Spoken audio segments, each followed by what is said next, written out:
I'm a huge fan of the classic Battlestar Galactica, and there's something about it I want to talk about. I'm Joe, and welcome to Starbase NerdCom.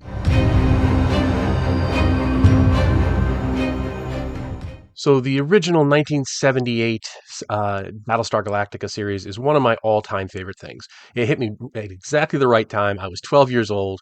It was just a I was all over it. I was really disappointed when it was um, uh, canceled. I still have the DVDs. I had the toys. I was a fanatic about it.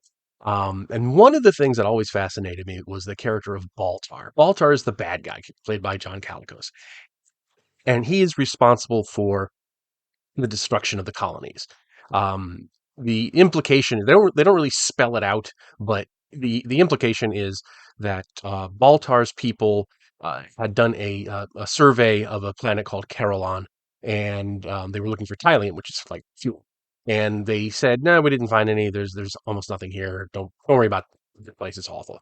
But in truth, there's tons of Tylium on the planet, and the Cylons are there. The Cylons, of course, being the robot bad guys who want to kill humans. And the implication is that he made a deal with the Cylons at that point when they found the Tylium and the Cylon garrison.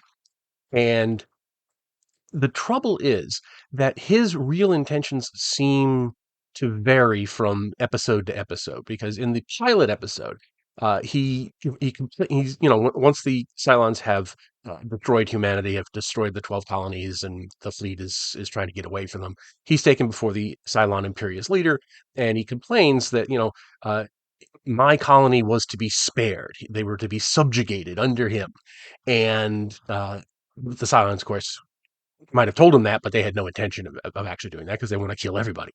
And um, so that's the first inkling we get of what his plan is. The one thing that makes me think he did know was when he goes down to the planet, and he's in Adama's house, right, just surveying over the destruction um, on Caprica. And he's there, and that's the first time you see him on a planet, and there's two Cylon Centurions next to him. And they tell him that there are some survivors fleeing in ships, and he says, "What are your standing orders for humans?" And Cylon just replies back, "Extermination." And Baltar says, "Then carry out your orders. If they exist, they're doomed." And he has to know at this point that his colony has already been destroyed. So what's going on here? It's obvious that he, at this point, is okay with the fact that the Cylons are exterminating everybody, and he already knows that his colony was not spared. Or does he? Maybe he just went to Caprica first and didn't bother to go to his colony.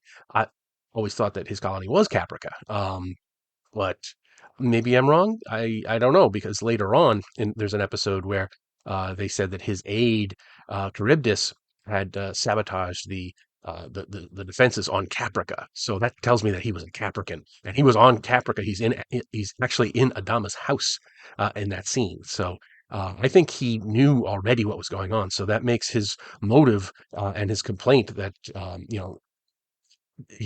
they were supposed to subjugate his colony rather than destroy it. It makes it a moot point because he already knew. So it's just a bit of weirdness. But then later on, he is spared by the new Imperious leader, because the humans kill the old one, and sent off with a base ship to present the humans with the Trig of Peace. Right, that the new Imperious leader he wants a truce with the humans, and he doesn't buy it. I don't think, and I'm not really sure that the Cylons really mean it.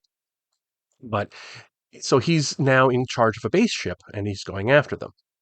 But it's here is where it gets really weird, because in the episode Lost Planet of the Gods, where they essentially find Kobol, the ancestral home of all humanity. Um, he releases Starbuck to kind of convince the humans that he's a friend. He goes down to the planet. Adama doesn't have anything to do with him, but he says he wants to bring the fleet back to Cylon to overthrow the Cylons because they're all in disarray, and so forth. So he's sort of saying now he wants to overthrow the Cylons, but he's telling the Cylons that he's really going to bring the humans back as prisoners. So what's the right answer? What's the truth? What is he actually planning? And that I think is the fascinating thing. Later on, obviously, we find him, back in command of the base ship, and he's just out to kill them all. So much for the new Imperious leader's policy of peace. But what was he thinking in that episode, in that Lost Planet of the Gods? Is he telling the truth to Adama and the humans, or is he telling the truth to the Cylons? And I'm not sure he has an actual plan. I think he is just such an opportunist that he's willing to go either way, and he'll jump whichever way looks like it'll land him on top. So he's spinning one tail to the Cylons, saying we're going to bring the humans back as prisoners. He's taking another tack with the humans, saying let's go back to Cylon and take it over. And he doesn't really care which one happens because he wins either way. If he does manage to bring the humans back to Cylon as prisoners, then the Cylons will be happy with him and he'll get to live, in theory. Um, if the humans do in fact take over the Cylon Empire, then he will be a hero. So either way, he wins. So I don't really think he had a particular plan in mind. He was just throwing everything out there, and he would jump whichever way looked like it was going to succeed. Which is perfectly in character with him because such an opportunist. As soon as he found out about the Tylium, he ordered his people to hush it up and made a deal. So I think it's really in his character to not have a plan at all. He's just throwing everything at the wall and seeing what sticks. So anyway, hope you like this one. Let me know what you think of the comments. What do you think of Battlestar Galactica? I might do more of these if people respond favorably. So I hope you're having a good day, and I'll talk to y'all later.